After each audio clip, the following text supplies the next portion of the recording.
විද්‍යාචරණ සම්පන්න ගුණය. තථාගතයන් වහන්සේ විද්‍යාවන්ගෙන් හා චරණයන්ගේ යුක්ත වනසේක. ඒ විද්‍යාචරණ සම්පත්තිය එක් බුද්ධ ගුණයකි.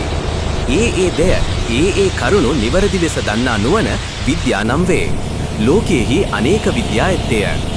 එයින් මේ බුද්ධ ගුණ කතාවෙහි ගනු ලබන්නේ ආර්ය විද්‍යාවය. එනම් සාමාන්‍ය ජනයාට විෂය නොවන බුද්ධාදී ආර්යයන්ට හා ඇතම් උත්තම පුද්ගලයන්ට පමණක් විෂය වන චතුස්සත්‍ය ආදිය ඇති සැටියට දැනගන්නා ඥානයය. චතුරාර්ය සත්‍යයන් පැහැදිලි කොට කාමාදී ආශ්‍රවයන් ක්ෂය කොට නිවන් රසය මතු කර දෙන අරහත් මාර්ග ඥානය ප්‍රධාන ආර්ය විද්‍යාවය. එය ඇතිකර ගැනීමට උපකාර වන ඥානියන්ද ආර්ය විද්‍යාව වශයෙන් ගත යුතු බැවින් ඒවාද ගෙන ඇත. ඇතම් සූත්‍රයක විද්‍යා 3ක්ද ඇතම් සූත්‍රයක විද්‍යා 8ක්ද දක්වා තිබේ. චරණය යනු පාදයට නමකි.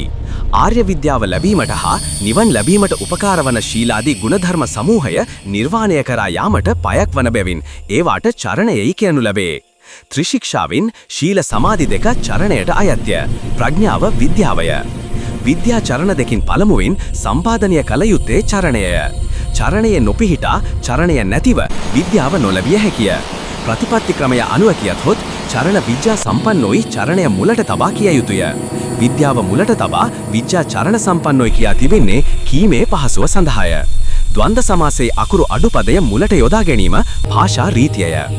විද්‍යාචරණ සම්පන්න ගුණය බුද්ධ ගුණයක් වශයෙන් කියා ඇතත් එය ශ්‍රාවකයන්ටද සාධාරණ ගුණයකි. සියලුම ආර්ය ශ්‍රාවකයන්ට ඒ ප්‍රමාණයෙන් විද්‍යාචරණ සම්පත්තිය ඇත්තේය. එහෙත් ශ්‍රාවකයන්ගේ විද්‍යාචරණ සම්පත්තියට වඩා බුදුවරුන්ගේ විද්‍යාචරණ සම්පත්තිය බොහෝ උසස්ය. දීපංකර බුදුරදුන්ගේ කාලය පටන් බුදුවීම දක්වා සාරාසංඛ්‍ය කල්පලක්ෂයක් මුළුල්ලෙහි බෝසතාණන් විසින් සම්පාදනය කළ පාරමිතා කුශලස්කන්ධය බුදුරදුන්ගේ චරණයය. එබඳු චරණ සම්පත්තියක් ශ්‍රාවකයන්ට නැත. ඒ මහත් වූ චරණ සම්පත්තියෙන් ලද තථාගතයන් වහන්සේගේ විද්‍යා සම්පත්තියද ශ්‍රාවකයන්ගේ විද්‍යා සම්පත්තියට බොහෝ උසස්ය. තථාගතයන්ගේ විද්‍යාචරණ සම්පත්තිය විශේෂයෙන් මතුවී පෙනෙන ගුණයක් වී ඇති බැවින් නවගුණ පාඨයට විද්‍යාචරණ සම්පන්නෝ යන පදය එකතු කර ඇත්තේය.